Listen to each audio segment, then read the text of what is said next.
Mob lynching के विरोध में डीसी कार्यालय पर प्रदर्शन। जात धर्म पर जो लड़वाए वो देश का दुश्मन है। सांप्रदायिक ताकतें मुर्दाबाद। हिंदू मुस्लिम सिख ईसाई आपस में सब भाई भाई के गगनभेदी नारों के साथ विपक्षी राजनीतिक पार्टियों व धर्मनिरपेक्ष लोकतांत्रिक संगठनों की ओर से प्रदर्शन के बाद मुख्यमंत्री के नाम डीडीपीओ को ज्ञापन दिया गया। इसमें जिला पलवल के पशुपालक किसान मोहम्मद यूसुफ के हत्यारों को गिरफ्तार करने, गवाहों को सुरक्षा प्रदान करने, पीड़ित परिवार की आर्थिक सहायता व आश्रित को सरकारी नौकरी देने तथा प्रदेश भर में मॉब लिंचिंग की घटनाओं को रोकने के लिए कानून मुताबिक सख्त कदम उठाने की मांग की गई। सीपीएम के जिला सचिव कॉमरेड सतीश सेठी व सीपीआई के सचिव मामचंद बासिया ने घटना की सिलसिलेवार जानकारी देते हुए कहा कि बीती 24 जनवरी को पलवल जिला के बूढ़पुर के रहने वाले 55 वर्षीय मोहम्मद यूसुफ अपने परिवार के गुजर बसर के लिए फरीदाबाद के एक गांव से दुधारू गाय लेकर आ रहा था, परंतु उसे रास्ते में ही तथाकथित गोरक्षकों के गिरोह ने पीट कर मार दिया। ऊपर से रही सही कसर पुलिस ने मृतक पर ही गौ तस्करी का मुकदमा दर्ज कर पूरी कर दी। इस दर्दनाक घटना की प्रदेश भर में चौतरफा विरोध होने पर पुलिस अभी तक केवल एक अपराधी को गिरफ्तार कर पाई है। वामपंथी नेताओं ने कहा कि राजनीतिक संरक्षण में फल फूल रहे इन गिरोहों के एक विशेष धर्म के लोगों पर जानलेवा हमलों के अलावा कोई और भी कब और कन्हा इनके हमले का शिकार हो जाए इसका कुछ पता नहीं है। इसका जीता जागता प्रमाण पिछले कुछ महीने पहले फरीदाबाद में देखने को मिला था, जब आर्यन मिश्रा नाम के छात्र की गौ तस्करी के नाम पर गोली मारकर हत्या कर दी गई थी। इसी प्रकार दुलीना में दलित युवाओं को गौकशी के नाम पर मौत के घाट उतार दिया गया था।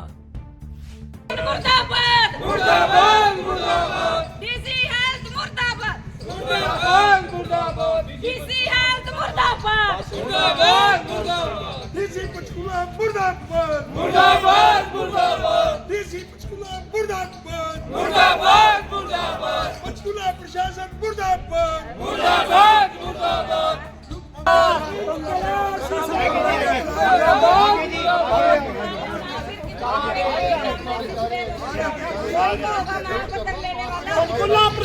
डीसी साहब को यहाँ बकायदा रिसीव करवा के गए कि हम बड़े शांतिपूर्वक तरीके से अपना ज्ञापन देंगे। आसानी आराम से बैठे हैं शांतिपूर्वक। आधा घंटा हो गया, कोई अधिकारी मतलब के ज्ञापन लेने के लिए सर हम सारे इंडियन हाँ, कोई विदेशी नहीं है। क्या अपना उसमें क्या है, सीएम साहब आए थे, सारे अधिकारी वही गए हुए थे। अभी 12:30 वहाँ से जनता का भी तो कुछ है ना। हमें सीएम की सीएम साहब आए तो सीएम को सारी सर ज्ञापन लेने में तो सीएम ये कहता है क्या देरी लगी है जी ज्ञापन देने में। पलवल के अंदर पीछे गौ रक्षा के नाम पे गुंडागर्दी करते हुए एक पशुपालक किसान मोहम्मद यूसुफ का मर्डर कर दिया और उल्टे पुलिस ने वहां मुकदमा ही उसी के ऊपर दर्ज कर दिया।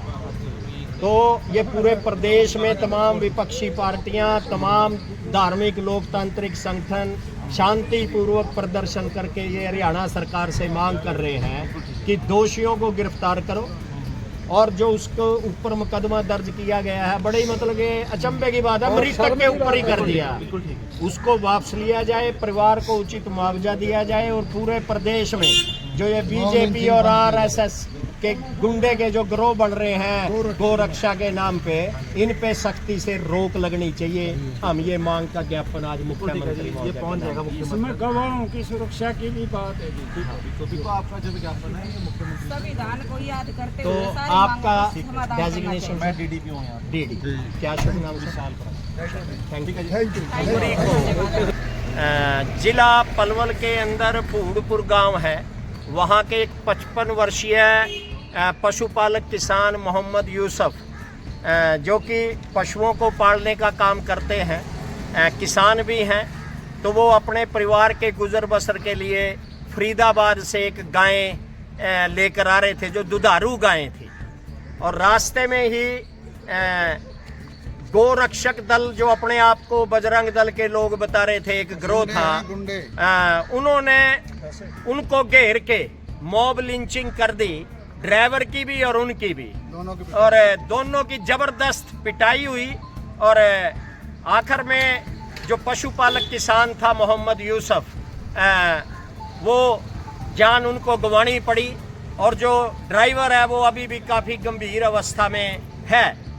तो हम ये कहना चाह रहे हैं, इससे भी बड़ी शर्मनाक स्थिति ये है, एक तो उनकी मॉब लिंचिंग हुई और ऊपर से पलवल के पुलिस प्रशासन ने मृतक पे ही गौ तस्करी का मुकदमा दर्ज कर दिया। तो उनके वाहन के, उनकी गाय को तमाम को कब्जे में ले लिया है, गौशाला में भेज दिया है। तो पूरे प्रदेश के अंदर जब तमाम विपक्षी पार्टियों ने, तमाम धर्मनिरपेक्ष लोकतांत्रिक संगठनों ने जब इस बात का विरोध किया, उनके परिवार से भी मुलाकात की और विरोध के बावजूद बीती 24 जनवरी की घटना है और आज तक एक अपराधी की गिरफ्तारी हुई है।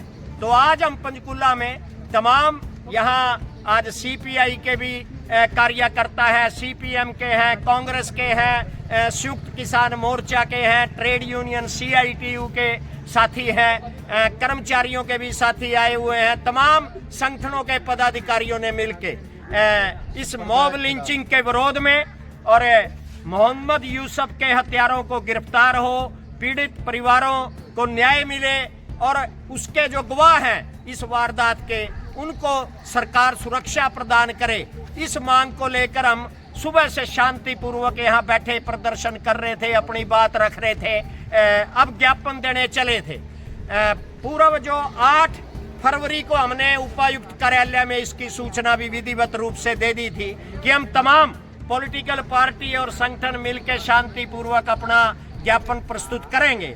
लेकिन बड़े ही शर्मनाक बात है इस पंचकुला प्रशासन के लिए कि कोई अधिकारी आधे घंटे तक ज्ञापन लेने के लिए यहाँ पे मौजूद नहीं रहा और बड़ी मुश्किल से जब हमें सख्त विरोध करना पड़ा तब जाके कहीं आधे घंटे के बाद डीडीपीओ साहब आए हैं और उनका भी ये कहना है कि मुझे तो अभी सूचना मिली है, जबकि इसकी पूर्व 8 तारीख को हमने विधिवत रूप से लिखित में इसकी सूचना प्रशासन को दी थी।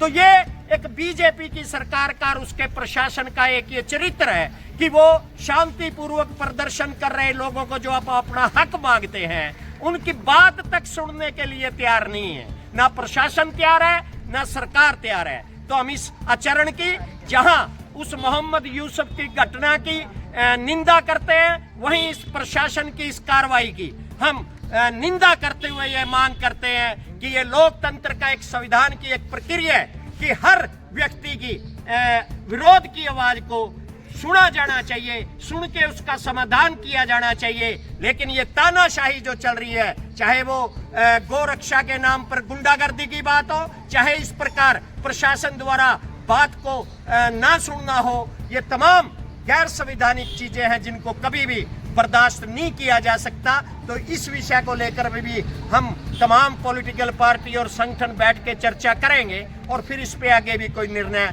लेंगे। इस तानाशाही के खिलाफ भी हमें लड़ना पड़ेगा। तो हम आपके चैनल के माध्यम से तमाम प्रदेश के जनता से ये अपील करना चाहेंगे कि आज इस मॉब लिंचिंग का अकेले कोई अल्पसंख्यक की शिकार नहीं हो रहे। पता नहीं कौन कब कहां पे किसका नंबर लग जाए।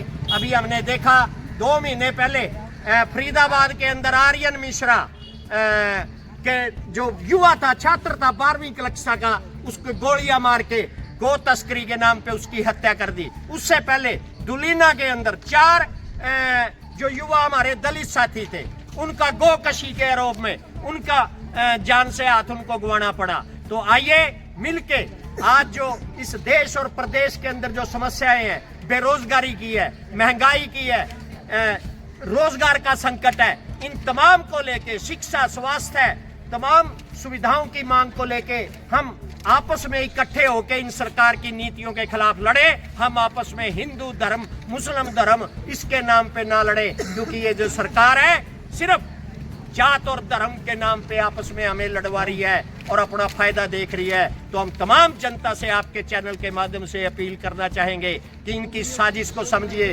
जो ये आपस में हमें जात धर्म पे लड़वा रहे हैं, इसमें इनका जो जिसका फायदा हो रहा है उसको पहचानना पड़ेगा और हमें मिलके इन अपनी बुनियादी जो हमारे अधिकार है उसके लिए हमें संगठित होकर लड़ना पड़ेगा। ये संदेश हम आपके चैनल के माध्यम से देना चाहते हैं। बहुत बहुत धन्यवाद।